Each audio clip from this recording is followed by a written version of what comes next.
안녕하십니까. 국민에게 보고하다 김태호입니다. 오늘은 과연 그것만 있을까? 이런 내용으로 방송을 하겠습니다. 여러분, 총선이 끝나고 나서 조금 이상한 일이 생기고 있습니다. 총선 이전에는 여권에서 전방위적으로 어떻게 했습니까? 조국을 그렇게 감싸고 돌았습니다. 그런데 그렇게 감싸던 자들이 총선에서 여권이 180석을 쓸어가 버리니까 이 조국이를 일제히 버리고 있는 거 아닌가, 그렇다 싶을 만큼 언론에서 이 조국 뉴스를 어제까지도 막 때리고 있었습니다. 특히 JTBC까지 나섰고요.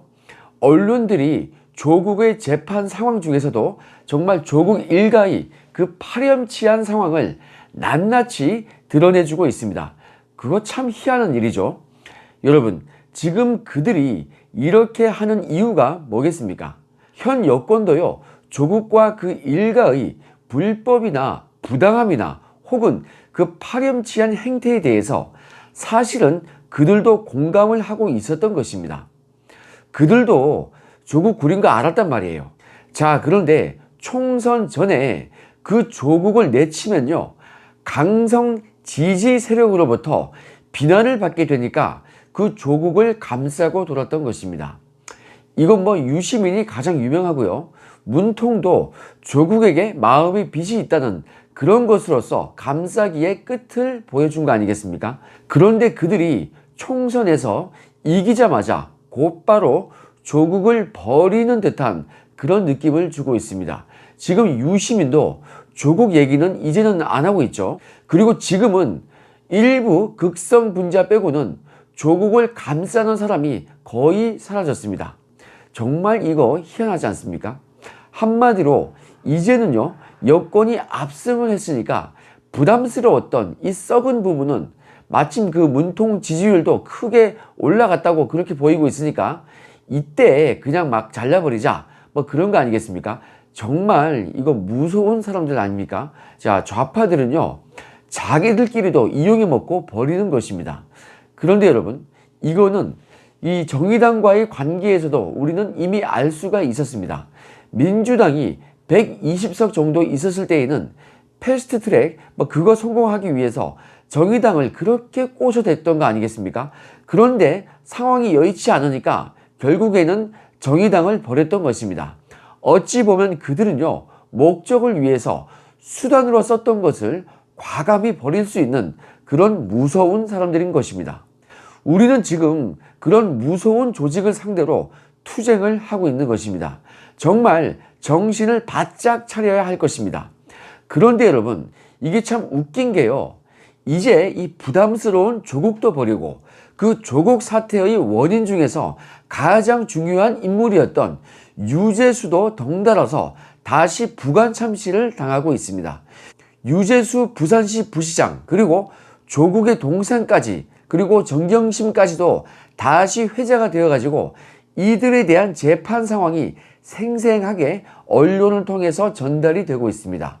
제가 고발했던 사안들이라서 참 이거 진작에 총선 전에 이런 식으로 보도가 생생히 되었으면 정말 좋았을 텐데 왜 총선 끝나고 이렇게 보도가 되는지 모르겠습니다.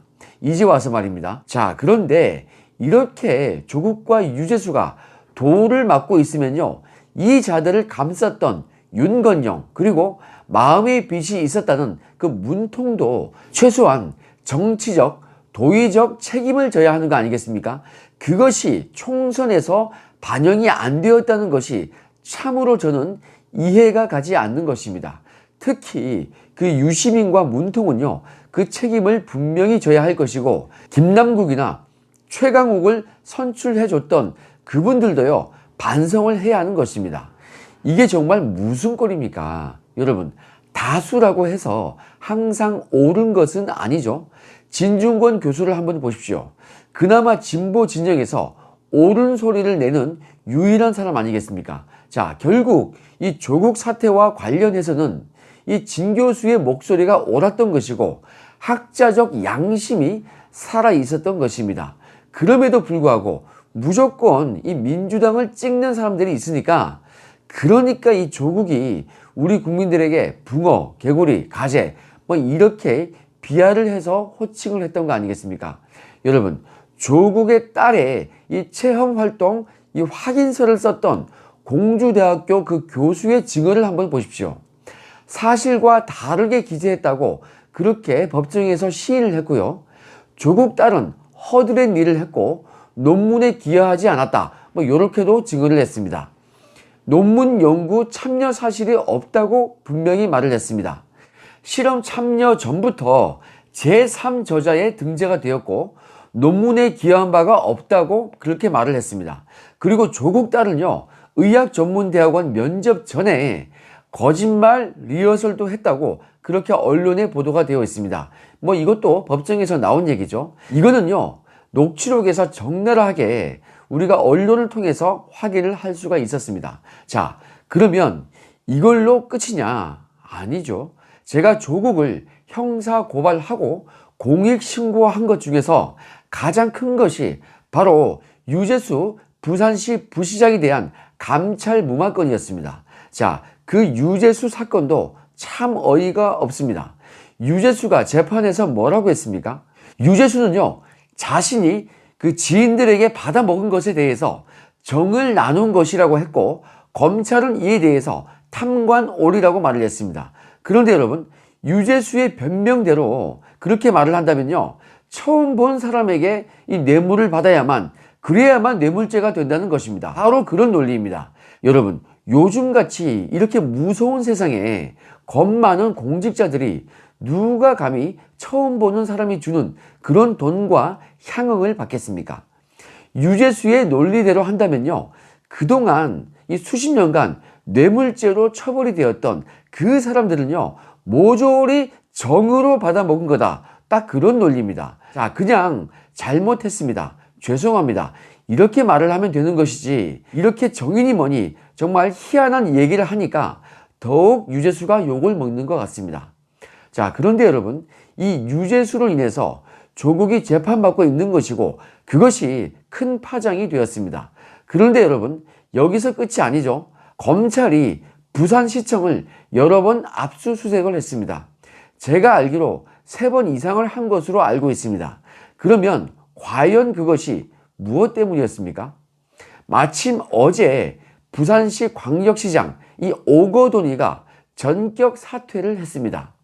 여직원을 성추행했다고 하는데 언론에 잘 알려지지 아니한 제보에 따르면 이 성추행 사태는 이미 지난 3월 초중순경 한 3월 7일경 전후로 해서 터졌는데 4.15 총선 이전에 언론에 알려지지 않기 위해서 이들이 무던히도 노력을 했다는 것입니다.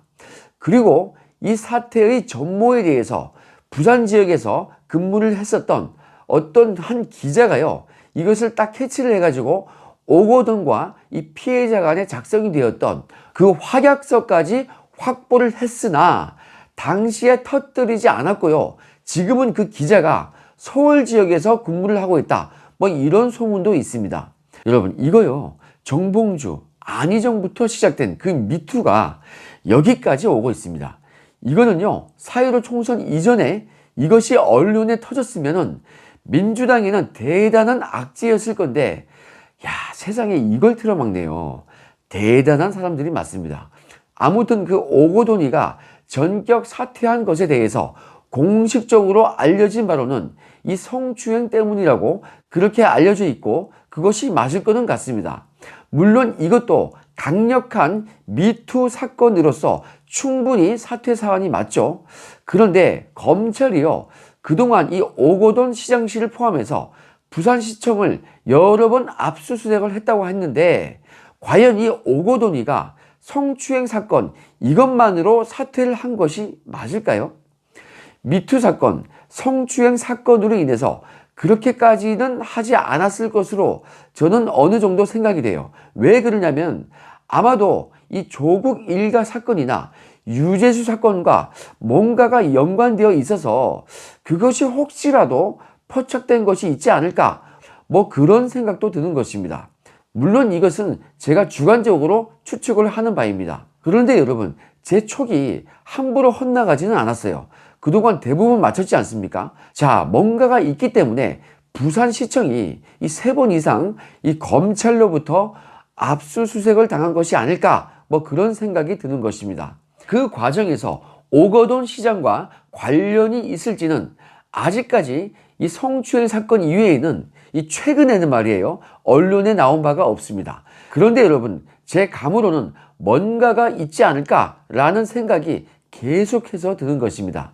통상 이런 사건이 터지면요, 더구나 총선에서 압승을 했고 힘있는 여당의 이 거대 부산시장 같으면요, 이것에 대해서 이 의혹을 부인하면서 전면 부인하고 버티고 그리고 법정 대응하니만이 아마 이런 식으로 통상 흘러가는데, 오거돈 시장이 아주 양심적이라서 그럴까요? 그냥 이렇게 성추행 문제로 사퇴를 하고 있습니다. 아무튼 저는 뭔가가 있을 것 같다는 생각이 머릿속에서 떠나지 않고 있습니다. 뭐 예전에 작년에 뉴스에 나온 바로는 이 조국의 딸 조민의 이 지도 교수였던 부산의료원장 노 모 씨가 있었죠. 그 노 모 씨의 부산의료원장 임명을 둘러싸고 오거돈 시장실을 압수수색한 바 있다, 뭐 이러한 기사는 한 번 있었습니다. 아무튼 부산 시민들께서는 이번 이 오거돈 부산시장과 유재수 부산시 부시장으로 인해서 정말 너무나도 큰 마음의 상처를 받았을 것입니다. 부산 시민들 정말 자존심 센 분들이거든요. 그리고 부산시에 대한 자부심이 얼마나 강합니까? 아니, 롯데 응원하는 부산 시민들 한번 보세요. 정말 대단하지 않습니까? 자, 이 울산시에서도 부정선거 사건 때문에 이 시민들께서 큰 상처를 받았는데, 부산시는 이 시장과 부시장이 모두 이런 식으로 이상한 사건에서 초토화되니까 앞으로 이 부산 시민들께서 이러한 점을 절대 결코 잊지 아니할 것입니다. 그런데 지금 여권 일각에서는 아주 극성 분자 중에는 아직도 정신을 차리지 못한 사람들이 있습니다. 대부분은 지금 조국을 버리긴 했는데 매우 일부 일각에서는 지금 이런 말을 하고 있습니다. 이것이 한국경제신문에서 보도가 하나 나왔는데요. 제목이 이렇습니다. 오거돈 사퇴로 들뜬 통합당 텃밭 되찾자, 여권에서는 조국 출마설, 뭐 이렇게 제목이 되어 있습니다. 이거 뭐 통합당 입장에서는요, PK 지역에서 이번에 그 민심을 확인했으니까 당연히 부산시를 되찾자, 그런 말이 나오는 것은 당연한데요. 그런데 이 세상에 강성 친문 지지자들, 이 사람들 사이에서는 보궐선거에서 조국 전 법무부 장관을 출마시키자, 뭐 이런 말을 주장을 하고 있는 것입니다. 참 이런 사람이 있는 정당에게 졌다는 게 정말 믿어지지 않습니다. 민주당이 이번에요, 어떤 사술이나 희한한 방법을 썼던 간에, 그래서 이겼던 간에요, 정말 이 기획력과 이 술수는 대단한 것 같습니다. 제가 보기에는 그들은요, 이번에 이 코로나라는 이 악재를 가지고 호재로 돌려서 틀어막았습니다. 그런데 이걸로 재미를 봐왔던 이 정부가 2년 후에 다가올 이 대선에서도 이 코로나 정국을 끌고 갈 것 같습니다. 중앙일보 보도에서 제가 이 힌트를 얻었는데요. 제목이 뭐냐면은 당국 코로나 가을 이후에 2차 유행 가능성 2년간 지속될 수도, 뭐 이렇게 되어 있습니다. 그 내용을 보면요, 윤태호 중앙사고수습본부 이 방역총괄 반장은 23일 정례 브리핑에서 이렇게 말을 했습니다. 장기적으로 2년 동안 계속해서 이 유행이 지속될 가능성이 높다는 여러 전문가들의 의견이 있다. 올 가을 겨울에 2차 유행이 올 것에 대해 준비를 하고 있다. 현재 체외막 산소 공급 장비와 음압 병상 확보, 특히 중증 환자에 대한 중환자 치료에 대해서 충분하게 준비를 하고 있다. 대구보다 더 큰 상황이 올 수 있다. 이에 대비해서 의료자원 관련된 부분들도 추가로 확보를 할 계획이다. 뭐 이렇게 밝혔습니다. 여러분, 제가 삐딱한지 몰라도 저는 이 얘기가 이렇게 들립니다. 이번 총선에서 코로나 정국을 잘 써먹어서 총선에서 압승을 했으니까 이 코로나 정국을 2년 뒤에 대선까지 끌고 가겠다. 대선에까지 이 코로나 정국을 재탕해서 한번 써먹어 보겠다. 교회에서 이 교인들이 모여서 보수가 연합하는 것도 계속 이 코로나를 핑계로 해서 막을 것이고, 광장에서 교회 세력이 야외 예배를 하는 것도 계속 틀어막을 것이다. 이걸로 인해서 2년 뒤에 다시 재집권을 할 것이다. 이렇게 저는 해석이 되는 것입니다. 여러분, 이제 우리는 정말 국익을 위해서 도움이 되고 대안이 되는 그러한 정치 세력이 되어야겠습니다.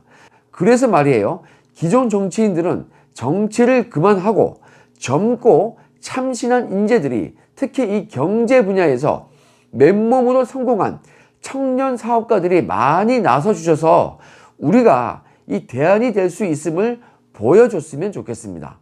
기존 정치인 중에서 일부 훌륭한 그 투사도 있어요, 물론. 하지만 그분들만으로는 안 되는 것입니다. 그것을 우리가 이번 총선에서 확인했지 않습니까? 우리는 뼈를 깎는 각오로 민간 영역에서 성공한 젊은 청년들을 삼고초려를 해서라도 정말로 모셔와야 하겠습니다. 그래서 정말로 경제를 살리고 나라를 살릴 수 있는 대안 세력이 되어야 할 것입니다. 자, 그런 날이 오기를 기대하면서 오늘 방송은 여기까지 하겠습니다. 건강한 하루 되시기 바랍니다. 감사합니다.